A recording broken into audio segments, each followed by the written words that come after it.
So this video will go over homework 3. We're given an IP address 10.0.0.1. In the assignment, it asked to check if it's a correct IP address,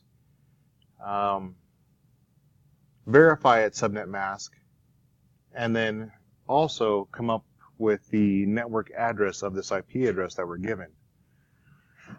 So our first part of this will be verifying that this number is a valid class IP address. And if we look at it, we can assess that 10 is a class A address. Once again, if you need help figuring this out, make sure you review the slides for class A addresses. I know it's a class A because it's within the range of 0, I should say 1. It's within the range of 1 to 126. Next off, I'm going to assess the values within each octet to verify that the IP is actually a valid number. And here we have 10, that's a valid number because it's between 0 and 255. 0 is a valid number between 0 and 255. Valid and valid. So first, second, and third octet are all valid numbers. So this does check out as yes, it is valid. Yes, valid IP. So now we start to identify the subnet mask with a class A. And from the slides and the reading, we can deduce that 255.0.0.0 is a valid subnet mask, is the only valid subnet mask at this time for our class A address. Now that we have an IP, and this is just an IP, we need to find the network address for this IP.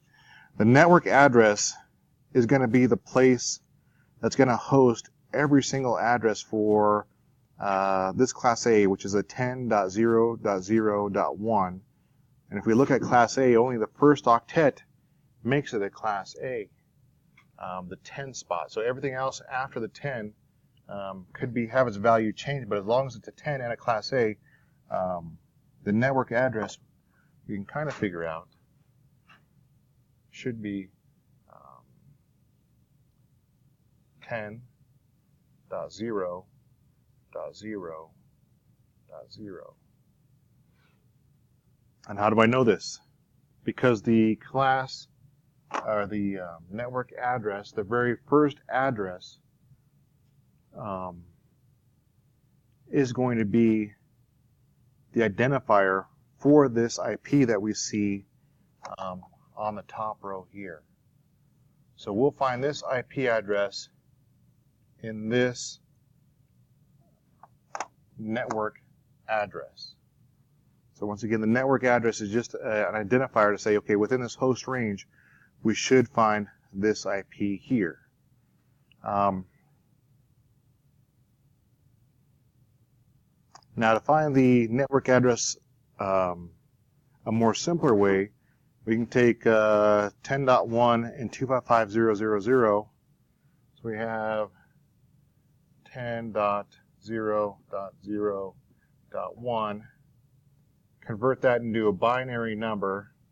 So we have 1, 2, 3, 4, 5, 6, 7, 8. So we have 1, 2, 4, 8. We'll leave this guy, we'll leave this guy, that one off, that one off. And then we have 255.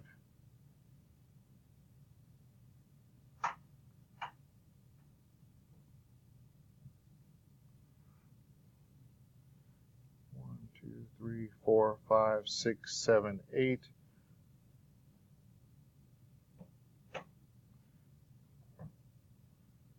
So here we're looking at the first octets.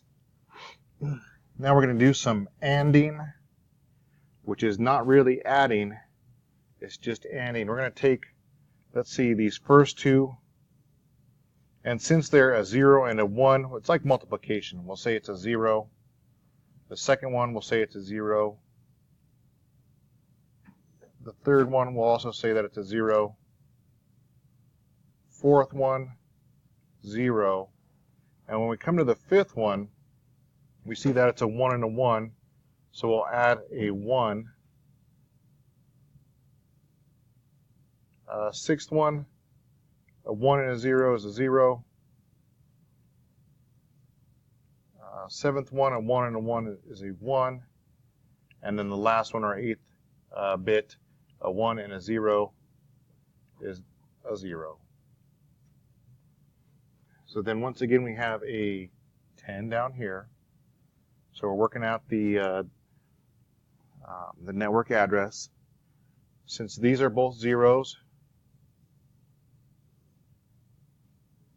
we know we can mark the second octet and the third octet as a 0.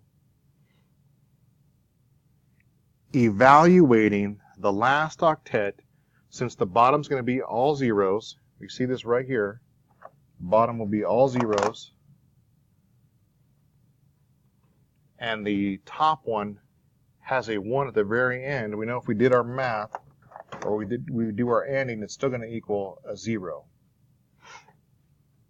So then we translate that to our network address.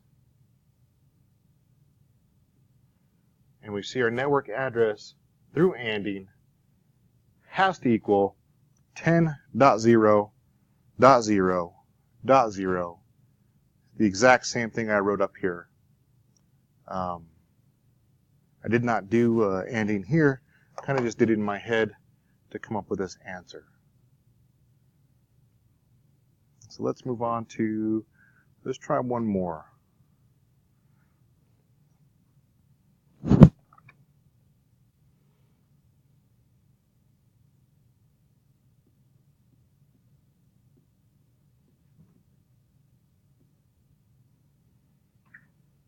So here's my IP address, 127.3.4.5. In my head, and through looking on the slides, I know that a class A goes to 126.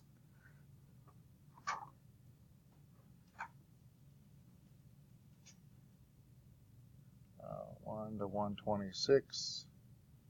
A class B goes from 128 to 191. So there's something going on here that's not right. 127 is not a valid IP address because it does not fall in these ranges. So we simply say no, not valid. But then you have to also state why it's not valued. And 127 is not a valid number because it is a loopback number. Loopback IP address. So if we were ever to assign any sort of 127 address to our machines, it'd always be talking to itself and not actually going out into the real world. Since we say it's not valid, it's a loopback address, we do not need to find its subnet mask or its network address.